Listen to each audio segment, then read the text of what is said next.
మళ్ళీ ఇక్కడ నుంచి 6, 7, 8, ఇక్కడ 9, ఇది 10. ఇక్కడ దాకా 10 ఇల్లు. అటు 10 ఇల్లులు, అటు 10 ఇల్లులు ఉన్నాయి. ఇక్కడ నుంచి చివరి దాకా ఇవన్నీ ఈ ఉంటాయి అన్న బాగా కిరాయి కొన్నాళ్ళు కూడా ఉంటారు కదా. ఎవరైనా సరే ఆకలికి ఎవరైంది కిరాయి ఏంటి అంటే లెక్కడుతున్న వారిని చెప్పలేదు. లెక్కడగట్లే సుమారు ఎంతమంది ఉంటాం, మనం ఎంతమంది చేయగలుగుతాం అని సరిపోతాయి. ఇంకా మిగులుతాయి ఇక్కడ ఈ బాగా మిగతారు ఇంత చివరి ఇంకా మిగులుతాయి చాలా మీకు. మేము 150 మందికి భోజనం పెట్టాలని వచ్చినాం. 150 మందికి పెట్టాలనుకున్నాం అంతే. 150 భోజనాలు మీ అందరికి అందియాలనుకుని వచ్చినాం.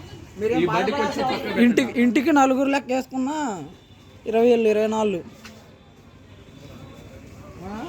ఇంటికి 20 అంటే ఇంటికి 4 లెక్క వేసుకున్నా 24, 20 ఇల్లులు ఉన్నాయి కనుక ఒక బస్తా ఎత్తరండి. ఒక బస్తాలో 50 భోజనాలు ఉంటాయి. పట్టండి. ఆటో వచ్చింది ఇక్కడ దాకా వచ్చింది. ఆటో మరి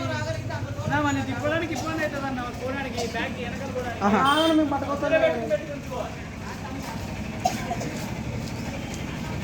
చూస్తున్నారు కదా ఈ ప్రాంతంలో ఇటు సైడ్కి ఈ బజార్లోకి రావడానికి వెహికల్స్ రావు కనుక ఇటు సైడ్ వాళ్ళకి చాలా తక్కువ ఆహారం అందుతుంది. అసలు చెప్పాలి అంటే ఈ ముందు బజార్లలో ఎక్కువ ఆహారం అందుతుంది కానీ ఇటు పైకి ఎవరు అందించలేకపోతున్నారు. కాబట్టి Wyra church of Christ mission ద్వారా వీళ్ళకి ముందు సహాయం చేయాలని మేము ఈ రకంగా దీన్ని ఎన్నుకున్నాం.